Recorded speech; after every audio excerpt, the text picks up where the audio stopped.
Ahora vamos a entrar al tema del lavado de activos. Yo sé que hay un grupo que tiene este tema, pero nosotros no le vamos a explicar aquí todo lo que es la ley 155/17, porque es una ley muy extensa. Y hablar de lavado de activos solamente nos podría tomar, para explicar la ley, nos podría tomar algunas 4 o 5 horas para explicar solamente la ley. O sea, que nosotros vamos solamente a explicar los conceptos generales que tienen que ver con lavado de activos. En plataforma, ustedes tienen un foro que es precisamente hablándoles de las etapas del lavado de activos. Y también ahí le hacemos algunas preguntas que ustedes deben de contestar. Todos esos foros, los que habían, están respondidos y les exhorto a los que no lo hayan hecho que por favor se vayan poniendo al día. Entonces, aquí vamos ¿a qué vamos a hablar? ¿Cuáles son esas normas bancarias para prevenir el lavado de activos según la ley 155/17? Entonces, vamos a hablar alguna de estas normas y vamos a hablar de lo que es el lavado de activos, que entiendo que todos tienen una idea general. Entonces, lavar activos, señores, en términos llanos, lavar activos no es más que dinero sucio, yo lo quiera tener limpio, hablando en términos llanos. Dinero mal habido, yo lo quiera tener limpio.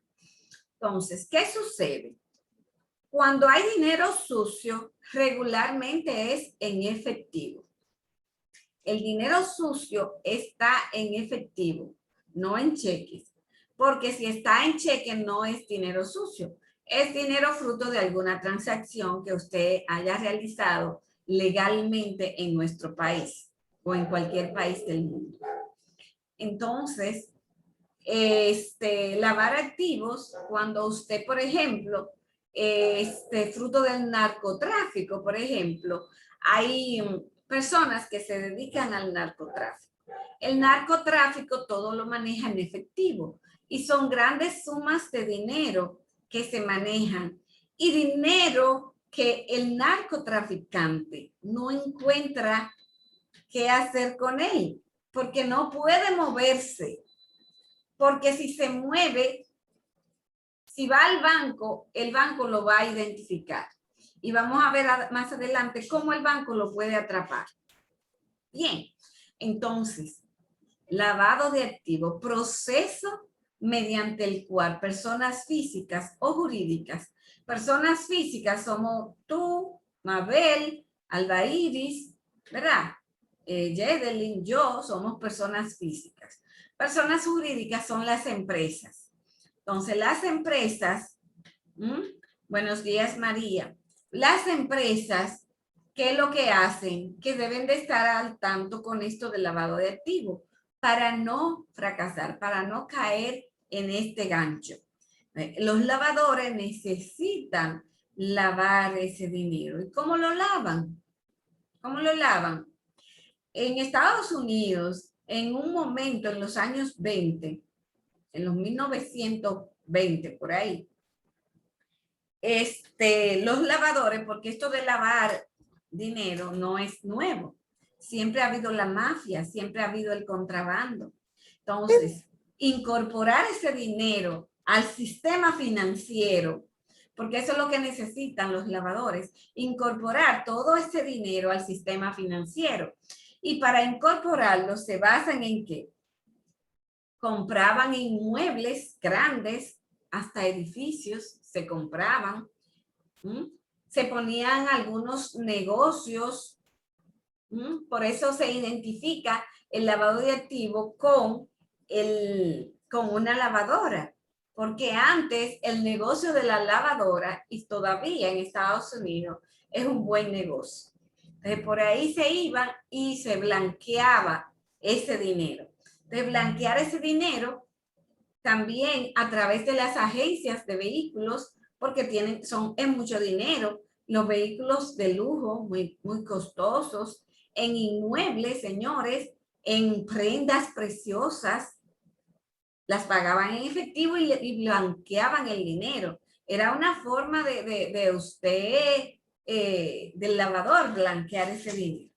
Entonces, la ley 7202 de nuestro país es una ley que estaba en funcionamiento mayormente a los bancos, con algunas de las transacciones. Incluso en esa ley teníamos que eran $10,000 el tope. Entonces, con esa ley, los bancos, ¿verdad?, se protegían contra el lavado de activos, o sea, para no recibir un bojote de dinero fruto de dinero ilícito. Entonces, ya llegó la ley 157/17, que es del año 2017. Y ya esta ley no solamente incluye a los bancos, sino que incluye a joyerías, a inmobiliarias, a casinos, a aseguradoras, a agencias de vehículos. Y ya estas agencias y todo esto que yo le acabo de mencionar tienen unos topes, señores, que pueden aceptar en efectivo. Una inmobiliaria, creo que lo tengo, lo vamos a ver más adelante. Entonces, ¿quedó claro el concepto de lavado de activos? ¿Qué es lo que se hace para limpiar y blanquear ese dinero? Sí, está claro. Gracias. Entonces, vamos a ver algunos conceptos claves que se manejan en la ley. O sea, no es completa, le vamos a hablar un poquito de lo que es la ley. Entonces, tenemos lo que se llama la debida diligencia. Señores, ¿y qué es la debida diligencia?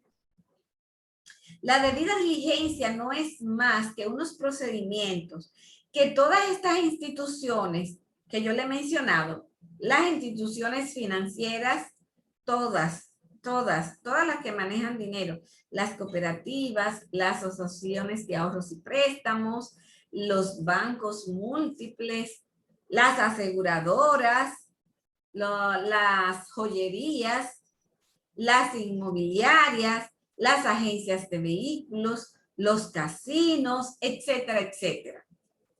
Todos deben de tener un procedimiento de debida diligencia. ¿Qué es eso de debida diligencia? Es hacer un escrutinio, hacer como un screening, pasarle un escáner. ¿Ustedes saben lo que hace un escáner? Cuando usted tiene un documento, el escáner usted lo pasa para que usted lo quiera escanear y el escáner le escanea toda la más mínima letra, dibujo que usted tiene. Eso es debida diligencia. Hacer un levantamiento de quién es el cliente, qué tiene ese cliente, de dónde proviene ese dinero. Entonces, eso le llamamos debida diligencia. Son políticas más exigentes para profundizar. ¿Quién es el cliente? ¿Cuál es ese diagnóstico? ¿Qué va a resultar de ahí? Debida diligencia. Operación sospechosa. ¿Qué es una operación sospechosa? Bueno, pueden darse varios casos de esas operaciones sospechosas. Primero, que usted como cajero bancario esté recibiendo 900,000 pesos, por ejemplo, de alguien que usted como que no era común verlo por el banco. Ya eso, la intuición le dice que hay algo sospechoso. Usted hace toda su debida diligencia, que vamos a ver más adelante. Otra operación sospechosa puede ser, mírenlo ahí, transacciones efectuadas o no. La transacción puede ser efectuada o no. ¿Por qué? Porque en el momento de que usted como cajero bancario intuya que hay algo sospechoso en ese perfil de ese cliente, usted no es que le va a recibir el dinero, usted tiene que hacer una serie de levantamiento de informaciones. Y si el cliente no termina la transacción porque no le gusta, no quiere que estar quedando, dio su nombre, dio su teléfono, ya dio su nombre, su teléfono y su dirección. Y usted le sigue preguntando y preguntando y no quiere. Y el cliente agarra su dinero y se va. Ya usted sabía cuánto era el monto de la transacción. Ya usted sabía la dirección. Ya usted sabía todo. O sea, levantó algunas informaciones sobre ese cliente. Y además de que en el sistema usted tiene los datos del cliente. Pero usted levantó otros datos que pueden ser que no coincidan. Entonces, es una operación sospechosa, aunque no se haya realizado. Y la otra es que se haya realizado y el cliente haya accedido a llenar, a usted levantar todas las informaciones de ese cliente. Entonces, puede ser efectuadas o no, complejas, insólitas, significativas, parámetros de transacciones no habituales. Porque si yo tengo una cuenta con el banco y yo lo que manejo con el banco son de repósito de 5,000 pesos, que hago un cheque de 1,000 pesos, que el depósito de la nómina y que muevo eso. Si el banco, yo llego al banco con 600,000 pesos, es una transacción no habitual. Una transacción no habitual. Y miren qué me dice, transacción habitual o no.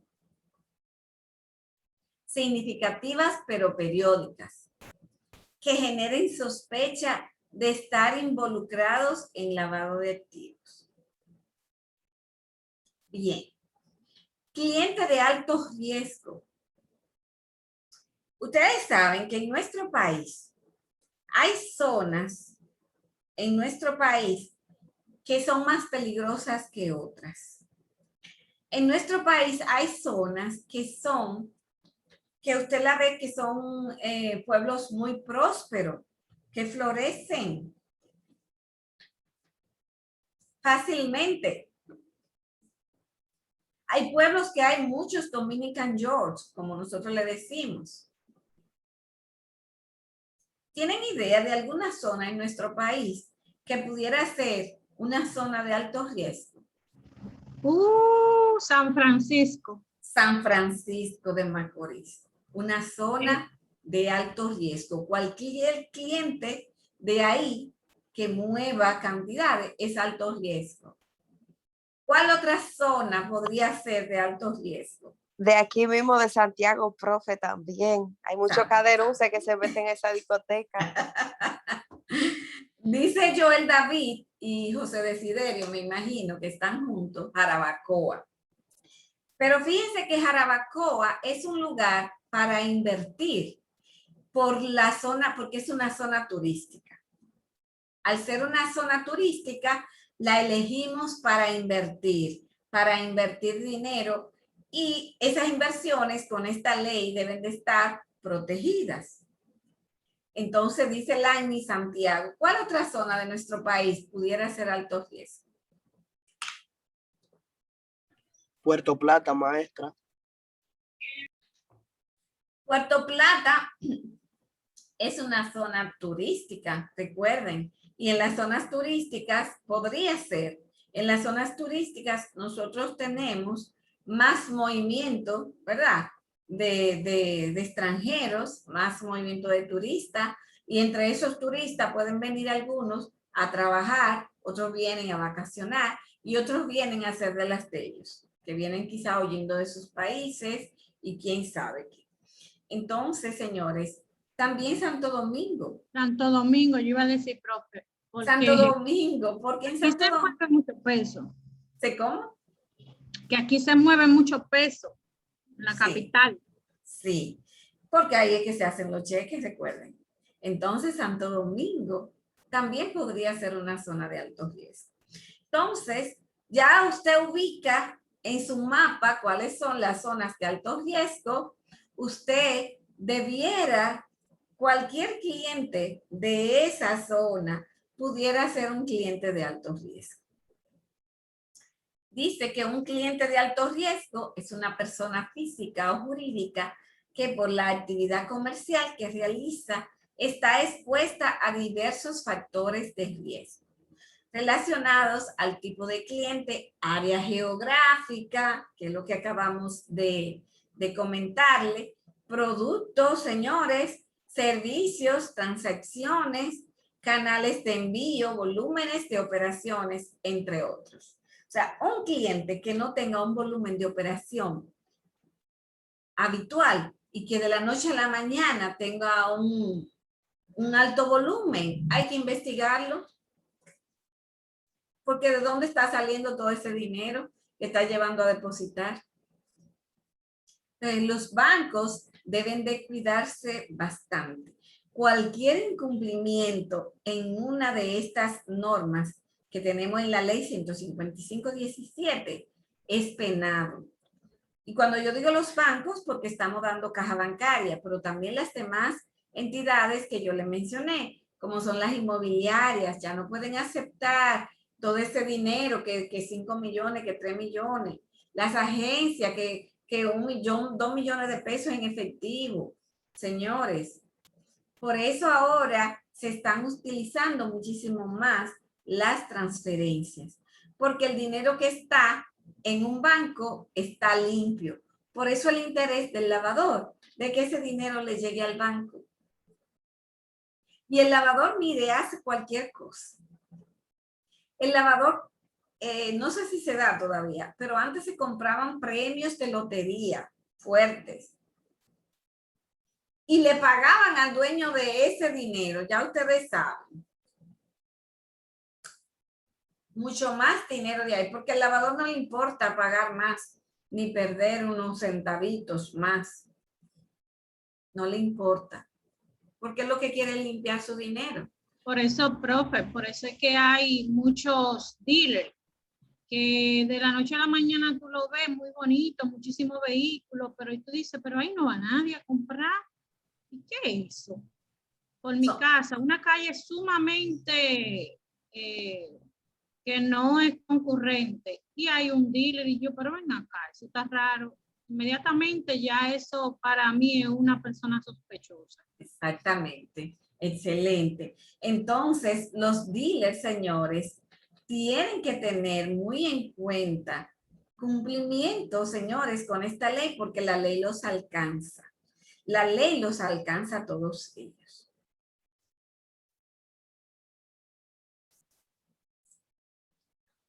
Tenemos también el sujeto obligado.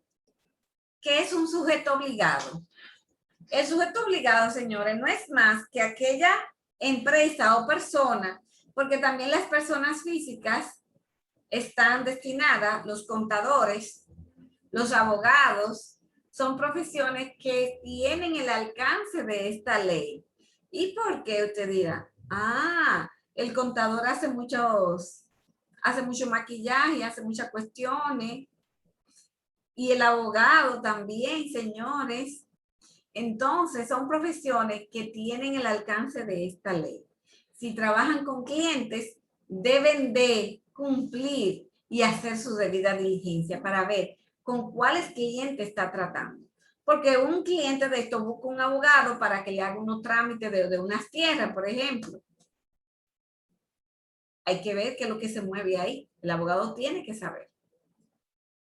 Entonces, el sujeto obligado es la persona física o jurídica que en virtud de esta ley 155/17 está obligado a cumplir con las obligaciones destinadas a prevenir, detectar, evaluar y mitigar el riesgo de lavado de activos y el financiamiento al terrorismo.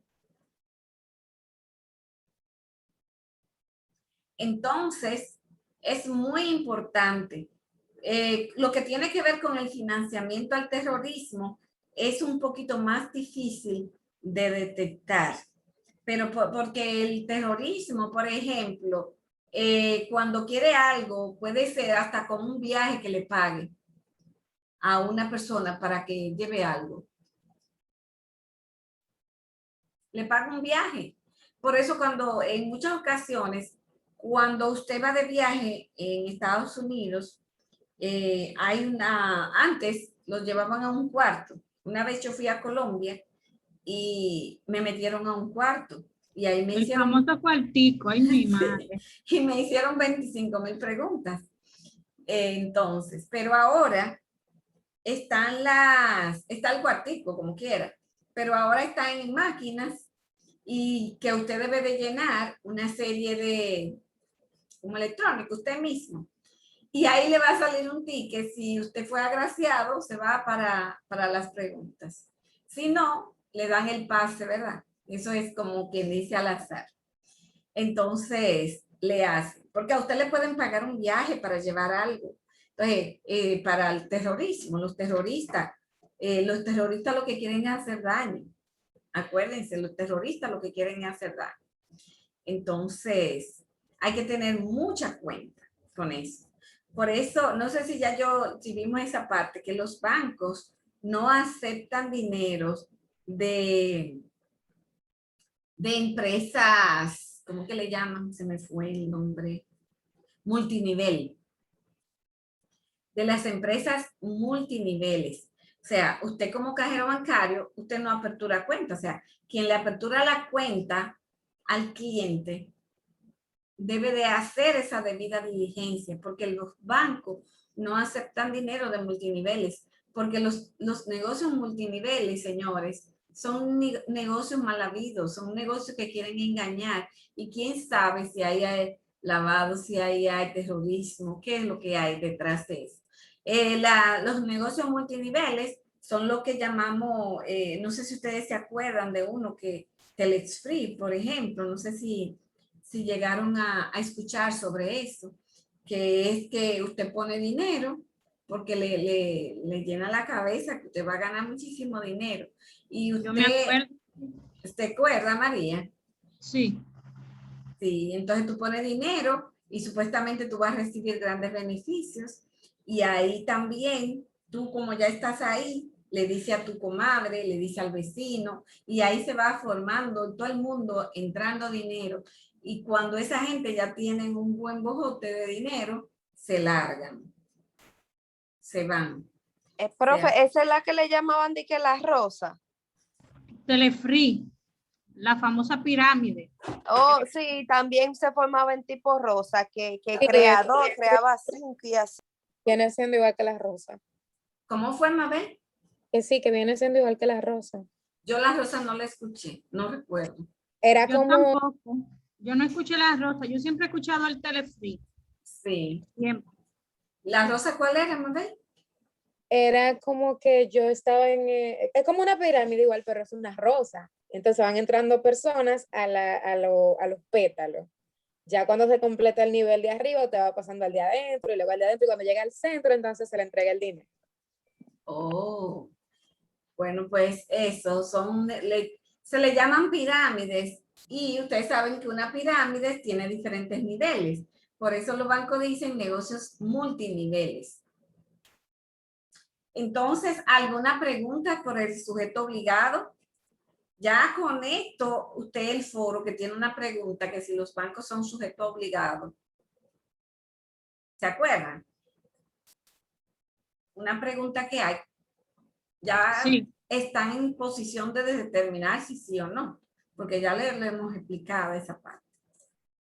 Entonces, vamos a hablar un poquito de las sanciones penales y administrativas, simplemente para conocimientos generales.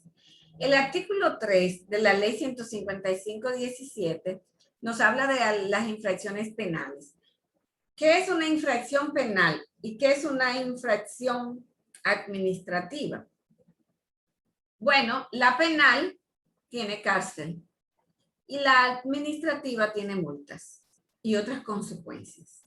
Es lo primero para que sepan diferenciarlas. Entonces, aquí yo tengo sujeto obligado financiero y sujeto obligado no financiero. ¿Cuáles son las sanciones administrativas? Ahora yo le pregunto, ¿quién podemos entrar aquí en sujeto obligado no financiero de los que yo le he mencionado que están sujetos a esta ley? ¿Quién sería sujeto obligado no financiero? Ya pasamos el tema de la estructura del sistema financiero de la República Dominicana. Ya sabemos quiénes son los financieros. Entonces, ¿quiénes serían sujetos obligados no financieros? ¿Alguien me dice? Yo he mencionado algunos. ¿Qué he mencionado yo? ¿De cuáles negocios?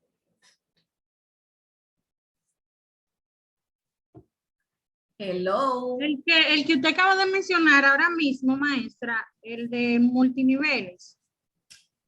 Ese de multiniveles no es, es un negocio ilícito en sí y no es un negocio que los bancos no aceptan depósito de ese tipo de negocio.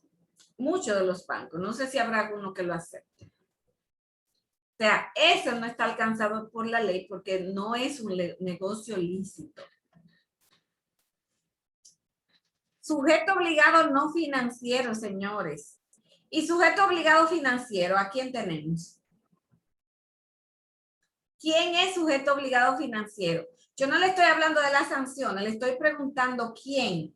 ¿Quién es sujeto obligado financiero? Dígame, Alba Iris. Las empresas. Sí, pero ¿quién? Dígame, Alba Iris. Ok, ¿me escuchan? Sí. Por decirlo así, los bancos, también podemos, usted estaba hablando sobre los abogados, los que trabajan en contabilidad, ya que tienen la opción de maquillar de dónde proviene ese dinero. Y entonces, Alba Iris, tú mencionaste varios. Dime, ¿dónde tú encajas los sujetos obligados? ¿A quién tú encajas en sujeto obligado financiero? Alba Iris. Por decirlo así, yo le encajo en sujeto obligado financiero. ¿A quién? A los bancos. A los bancos. Señores, los bancos pertenecen al sistema financiero dominicano. Profe, déjeme aclarar un puntico ahí que me pareció interesante, que son considerados sujetos obligados ya que tienen una supervisión y tienen que, por decirlo así, las transferencias y las operaciones que se realicen tienen que dar, por ejemplo, un mes, como que darle de lo que se está haciendo a su superior. Creo que lo tengo ese tema más adelante. Entonces, pero no por eso es que se llaman sujetos obligados. Bien, Alba Iris, no por eso se llaman sujetos obligados. Se llaman sujetos obligados porque la ley los alcanza. El alcance de la ley 155/17 dice fulanito, perencejo, el otro. Entonces, ¿los bancos pertenecen al sistema financiero dominicano? Sí, entonces son sujetos obligados financieros.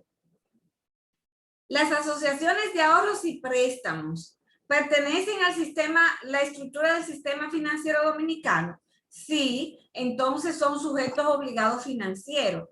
¿Quién encaja dentro de sujeto obligado no financiero?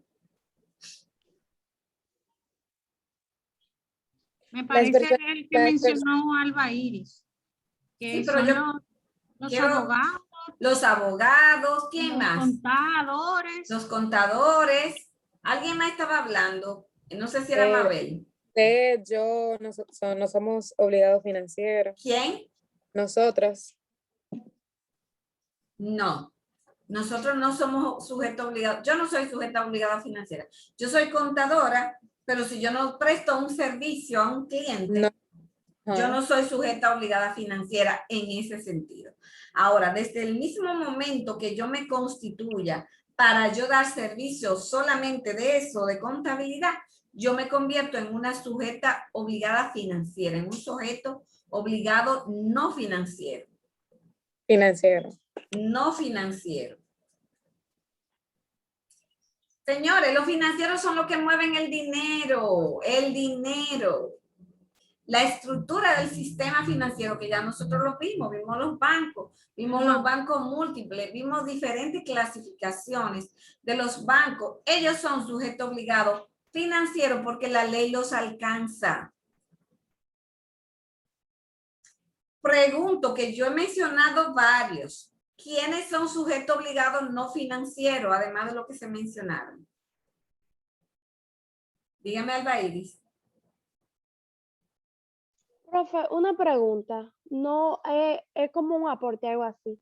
Por decirlo así, por ejemplo, las tiendas, los supermercados y todo eso, que hacen actividades manejando el dinero, ¿no se le puede considerar no financiero? No, Obligados financieros. de ninguno. ¿Cómo Las se considera? tiendas, de ninguno. Las No. tiendas no son sujetos obligados.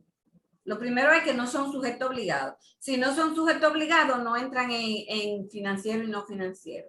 Las tiendas, Ok. los supermercados, no son sujetos obligados por ahora. Por ahora. Porque no sabemos en 3 años, en 5 años. No sabemos. Por ahora no son sujetos obligados. Yo vuelvo y pregunto de lo que he mencionado aquí muchísimo, varias veces, cuando entramos a este tema, sujeto obligado no financiero, ¿quién es? Señores, ¿quiénes yo mencioné?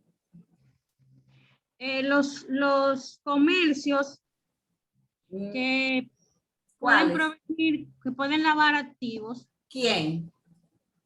Muy bien, ¿quién, María? Ay, no me acuerdo. Tú los dijiste, lo que pueden lavar activos, pero ¿quién? Yo mencioné. Cuando los Ahí, lavadores, ¿quiénes? ahí están los dealers. Los dealers, señores. ¿Quién más? Sujeto obligado no financiero. Aunque ellos muevan dinero, ellos no se dedican, no forman parte del sistema financiero dominicano. La discoteca, profe. No, la discoteca no son sujeto obligado. Lo primero es que no son sujeto obligado.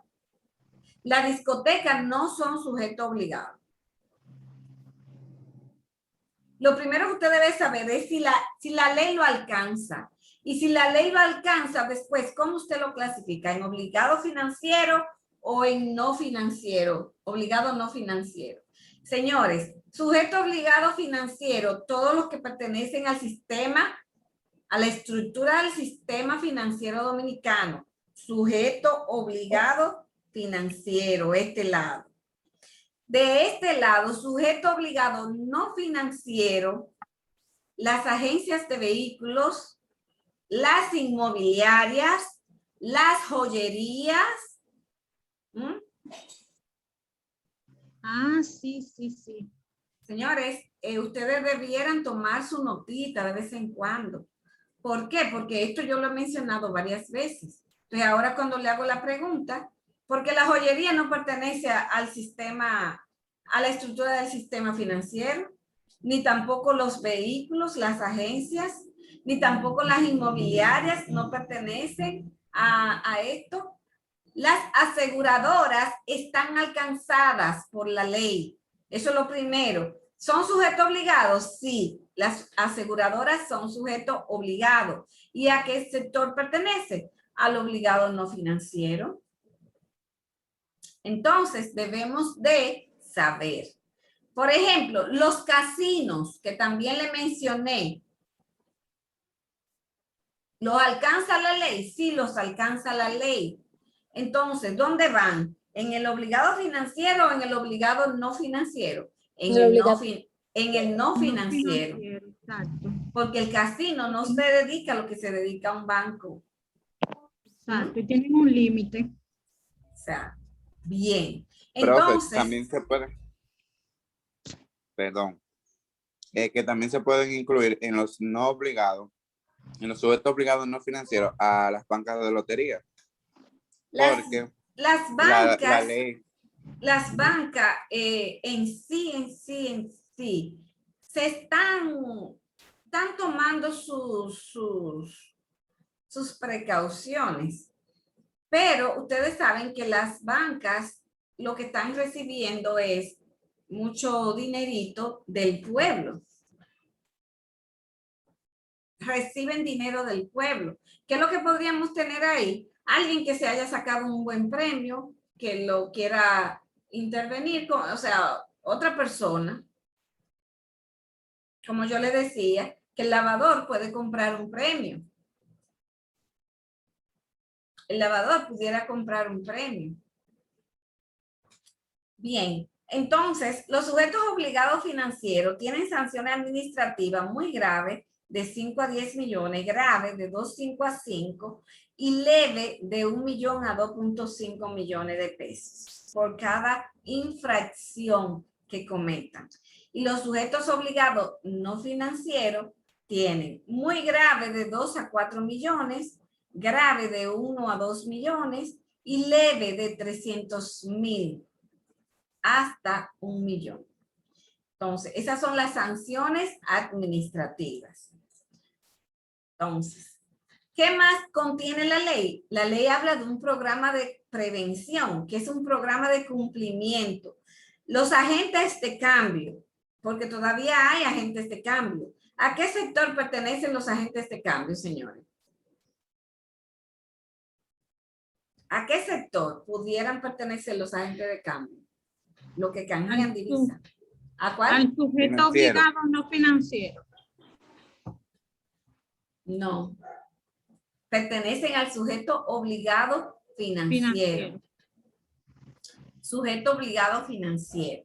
Entonces, todos estos tienen que tener un programa de cumplimiento. O sea, desarrollar toda una política y procedimientos a lo interno de la organización. O sea, de cada una de las empresas. Dígame, Mabel.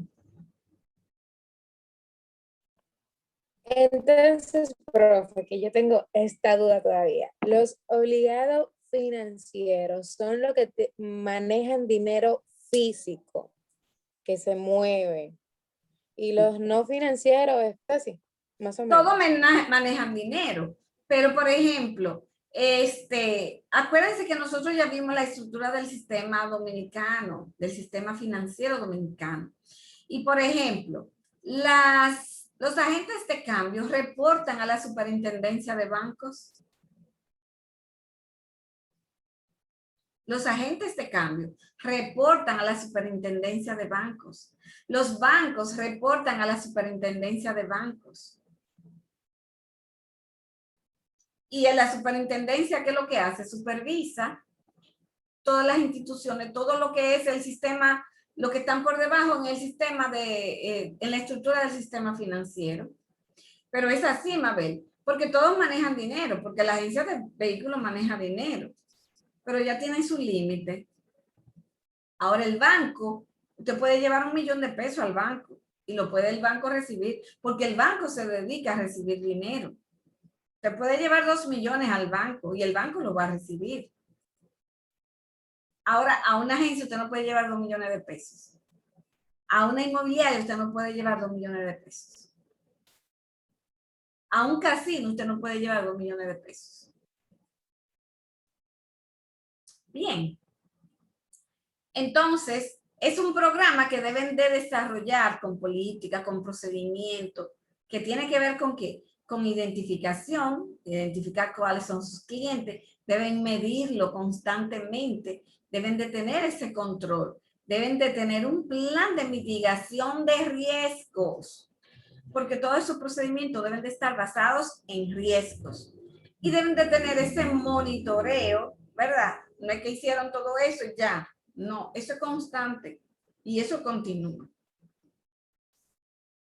Aquí está todo lo que tiene que ver con la prevención, o sea, el contenido de ese programa, que si la estructura organizacional. Nosotros no podemos hablar aquí porque ni siquiera en las capacitaciones que yo doy de lavado de activos, de prevención lavado de activos, explicamos cada una de estas. O sea, simplemente esto es como para que ustedes tengan un overview de lo que dice la ley.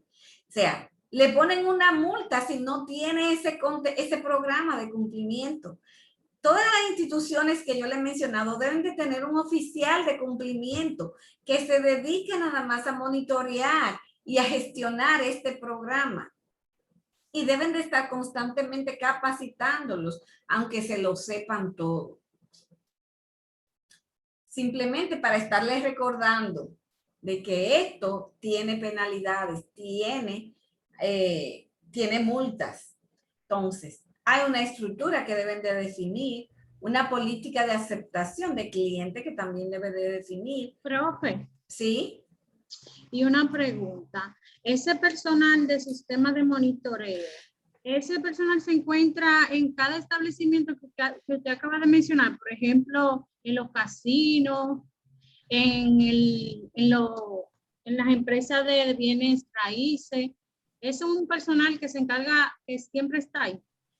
Sí, es una persona regularmente y, por ejemplo, en las instituciones bancarias que tienen sucursales, no es que tienen el oficial general, sino pueden tener una persona, dependiendo del tamaño de la sucursal, deben de tener una persona. Ahora, si es agente de cambio y lo que tiene la principal y tal vez alguna casita por allí para canjear, ahí no van a tener un oficial, sino que el oficial general se debe de encargar de velar por el cumplimiento de este programa. Pero ese oficial también participa en el desarrollo del programa. Eso es lo que hace el oficial. Y se le llama a sí mismo oficial de cumplimiento. Entiendo, ok. Entonces, deben de identificar los clientes, el beneficiario final, la debida diligencia. Deben de segmentar los clientes por zona geográfica, por producto, por niveles. O sea, una segmentación. Adelante, Darwin. Por ejemplo, maestra, esa persona se encarga de todo el monitoreo de transacciones, vamos a suponer, del banco.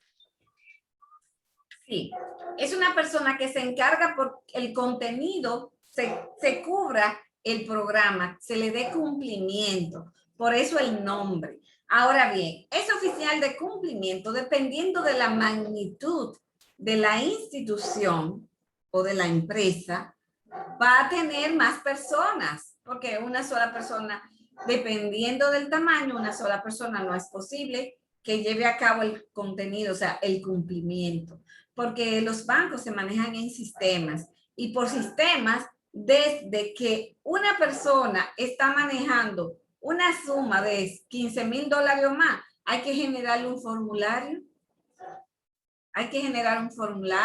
actualizar datos en caso de ser necesario.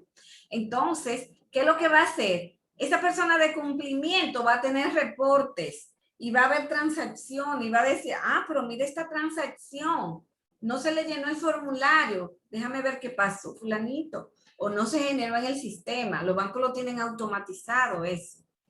Ustedes van a ver que ustedes deben de conocer qué es lo que tiene ese formulario, que ustedes deben de conocer.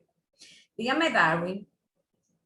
Por ejemplo, maestra, en caso de que una persona lleve una suma ya, vamos a decir, un poco sospechosa, esa persona se trata de justificar o de que la persona, vamos a suponer, el que lleva el dinero, justifique de dónde salió ese dinero.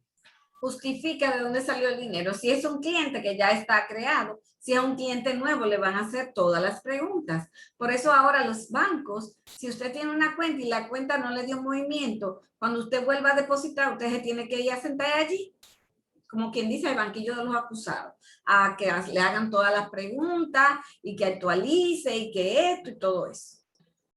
Entonces deben de estar, pero los bancos están cada día más avanzados, están automatizando muchos de estos reportes. Yo pregunto, maestra, porque tengo una persona que tuvo un déficit de ganancia, no de pérdida, entonces él no supo justificar de dónde había salido ese dinero que le había ganado. Por eso pregunto. Que no supo justificar. Ajá. Pero él tenía un negocio. Sí, él tiene un negocio, entonces él tuvo un déficit de ganancia, porque hay negocios que tienen déficit de pérdida o déficit de ganancia, entonces él tuvo un dinero donde no supo justificarlo. ¿Y qué es un déficit de ganancia? Porque el déficit, por ejemplo, para mí, el déficit suponer, es un déficit.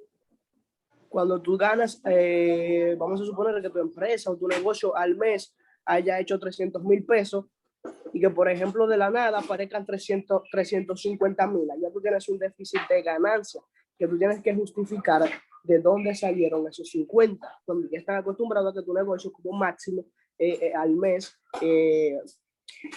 de como ganancia 300,000, vamos por poner una cifra. Es que, por ejemplo, si tú todos los meses, a ver si parafraseo lo que tú me quieres decir, preguntar. Si tú todos los meses tienes una ganancia de unos 300,000 pesos más o menos, y que en un mes tú tienes 400,000, ¿eso es lo que tú me preguntas?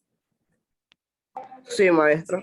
Bueno, ahí fue que tú vendiste más, ahí fue que tú redujiste los costos, ahí puede ser que tú redujiste los gastos, que tú sacaste personal, ¿quién sabe? No, ahí no tiene que estar justificando. Ahora bien, si ese dinero que tú vas a depositar, sobrepasa el límite, ahí debe de llenarse el formulario. Y los bancos constantemente visitan los clientes y hay que visitarlo para ver si eso que los clientes le están diciendo es cierto. Ah, que tengo esto, que la empresa que está creciendo, que tiene aquello. Se revisa físicamente para ver si realmente es así. Entonces se hace un monitoreo que debiera ser automatizado con todas las transacciones. Reportes, hay reportes, señores, de operaciones sospechosas. Hay procedimiento de congelamiento preventivo de bienes. O sea, ustedes han escuchado que tienen todos los bienes, si usted tiene una cuenta, se le congela, o sea, se le embarga esa cuenta si hay que profundizar en las investigaciones. Y si usted como banco no congela esa cuenta, usted está en incumplimiento y por consiguiente lleva una sanción. Políticas y procedimientos que garanticen los estándares de capacitación, porque hay que constantemente capacitar. Dígame, Cristian. Sí, en cuanto a ese tema, yo tengo un poco de experiencia porque yo trabajaba en una remesera y todas esas partes que usted está explicando, yo las he tratado en cuanto a llenar formularios sobre, vamos a decir, un cambio de dinero, de divisas excedente, vamos a decir, de 15,000. Pasando, no importaba si era 15,000 $1, había que llenar ese formulario porque la empresa lo exigía, ya que sabían que el banco o se le podía exigir más adelante y tener constancia de dónde viene el procedimiento de ese dinero, porque no es lo mismo que usted cambie, un ejemplo, $100, que no sabemos de dónde vienen, a que usted venga a cambiar, vamos a decir, $50,000 sin explicación alguna.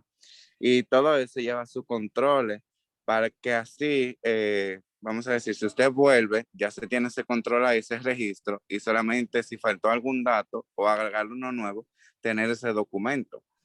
Y también he visto sobre, no se le congela, sino que se detiene la transacción hasta que se comunican para verificar el origen de ese dinero. Exacto. Para que lo puedan recibir. Exacto, muy bien. Así mismo es. Entonces, si la Procuraduría, el Ministerio está envuelto, se tiene que, o si hay una orden del ministerio de que congele tal cuenta, usted debe de hacerlo porque es una orden que se le está enviando. Debe de, ya le dije, los estándares de capacitación, debe de trabajar también lo que es el código de ética y buena conducta en los negocios, debe de trabajar un régimen de sanciones disciplinarias a lo interno de la institución. ¿Qué pasa si no cumple? ¿Qué no pasa si no cumple con el código de ética? Debe de haber una auditoría independiente, Y en el caso de los bancos debe ser una firma autorizada por la Superintendencia de Bancos. Debe de tener un manual de prevención de lavado de activos y financiamiento del terrorismo. Y debe de tener una plataforma tecnológica porque es demasiada documentación para llevarla manualmente. Bien, eso es simplemente a grosso modo, porque esto es un mundo, señores. Lo que tiene que ver con prevención y monitoreo nos habla el artículo 39 de la ley 155/17. Dice, el sujeto obligado debe realizar la debida diligencia del cliente de forma que sea continua, debida diligencia continua, consistencia en las transacciones, aseguramiento, fuente y origen de los fondos. Lo que explicaba Cristian, de dónde vienen los fondos. Informaciones y documentos actualizados. Se actualiza ahí mismo. Y cualquier otra información para monitorear a los clientes. Entonces, los medios de pago, señores, ¿qué es lo que pasa? Que antes El lavador iba a la inmobiliaria y se compraba un apartamento de 7, de 20 millones de pesos fácilmente y quedaba ahí lavado, porque ya ahí salía hasta un título. Ya tengo mi título. Ya ahí está lavado el dinero. Pero ya la ley, porque antes la 7202 no alcanzaba a estas empresas, pero ya sí. Se prohíbe pagar o aceptar pagos en efectivo. Mírenlo bien. Se prohíbe pagar o aceptar. En plataforma hay un tema que es de preguntas para usted seleccionar, arrastrar y cosas así, que tiene que tener mucha cuenta porque hay unas cuantas cosas que tienen que ver con esto. Se prohíbe pagar o aceptar pagos en efectivo, metales preciosos, tarjeta prepagada, por encima de estos montos. La inmobiliaria, 1 millón. O sea, y ya la inmobiliaria no quieren ni siquiera el millón en efectivo. Quieren transferencias para evitar estos problemas. Ustedes saben que tenemos en Santiago un diputado que está detenido en Estados Unidos por cuestiones de supuesto narcotráfico. Ese señor tiene una inmobiliaria aquí en Santiago. Para que ustedes vean todas las conexiones que se hacen. Vehículos de motor, aeronaves, embarcaciones, hasta 500,000. No es que usted vaya a dar allí 10 millones de pesos por un vehículo. Antes sí. Antes de la ley, antes del 2017 sí. Y ya ustedes saben, esto era un despilfarro aquí. Juegos con apuestas, premios, juegos con apuesta, concursos, sorteos, juegos casino, loterías, azar, derechos, bienes, umbrales, o sea, de todo, señores, 250,000 pesos. Yo le decía ahorita que la mayor parte es el pueblo que va a jugar y el pueblo anda cheleando en sí. Pero fíjense que a un casino hay mucha gente de dinero. Al casino que lo van a jugar. Y yo no sé de la lotería, habrá gente que juegue un mundo de dinero cuando le dan el número, por ejemplo. Pero hasta 250,000 pesos. Y mucho me lo hay. Y lo que tiene que ver con relojes, ustedes saben que hay relojes que cuestan dinero, señores. Relojes, joyas preciosas, obras de arte también. Las empresas que se encargan de obras de arte, porque los lavadores invertían mucho dinero en obras de arte, señores, daban fácilmente millones de pesos por una obra de arte, por un cuadro de valioso. Entonces ya todo eso está en el alcance de la ley 155/17 y deben de manejarse hasta 450,000 pesos. Hay joyas que valen millones de pesos y relojes también. Hay reportes que deben de cumplir los sujetos obligados. Tenemos reportes de operaciones sospechosas y reporte de transacciones en efectivo. Aquí le vamos a... Ustedes tienen una tarea en plataforma, que creo que no está habilitada todavía, que es llenar un reporte de transacción en efectivo. Entonces, estos reportes se llenan, los bancos lo tienen, las cooperativas lo tienen automatizados. Cuestión de que si un cliente va con un depósito, por ejemplo, yo llevo un depósito de 400,000 en la mañana y en la tarde voy con otro depósito de 400,000. En el día son 800,000 pesos. Entonces se debe generar el reporte de transacciones en efectivo. ¿Por qué? Porque aunque lo hizo dentro de las 24 horas. Prevención, hay un comité nacional que se encarga de vigilar a nivel nacional. El Comité Nacional contra el Lavado de Activos, según el artículo 88 de la ley 155/17. Tenemos el presidente que lo preside el ministro de Hacienda. Es quien preside este comité. tenemos al Procurador General de la República, tenemos al Ministro de Defensa, al presidente del Consejo Nacional de Drogas, al presidente, lo tengo 2 veces, al superintendente de bancos, al superintendente de valores, porque también en valores se mueve mucho dinero. Los valores es cuando se mueven las acciones, que yo compro acciones en una empresa, también hay. O sea, está alcanzado en la ley. Y tenemos a la UAF. La UAF es la Unidad de Análisis Financiero. Es una unidad que se dedica a estar analizando y recibiendo informes. Todos los reportes llegan aquí a la UAF. Por eso dice que es como la secretaria dentro del comité. Entonces, todos los reportes llegan aquí a la UAF y define la UAF el artículo 91 de la ley 155/17. Y llegamos a lo que es el formulario. Llegamos a lo que es el formulario. ¿Qué es lo que hace este formulario? Señores, el formulario se llama IF01, Registro de Transacciones en Efectivo, RTE. Toda recepción de efectivo que supere los $15,000, supere los $15,000 o su contravalor en otra moneda debe ser reportado mediante el formulario establecido por la Superintendencia de Bancos. IF01, Registro de Transacciones en Efectivo. Al día siguiente que se realizó la operación, el oficial de caja, por eso el oficial de caja debe de estar atento de que se haya generado ese reporte.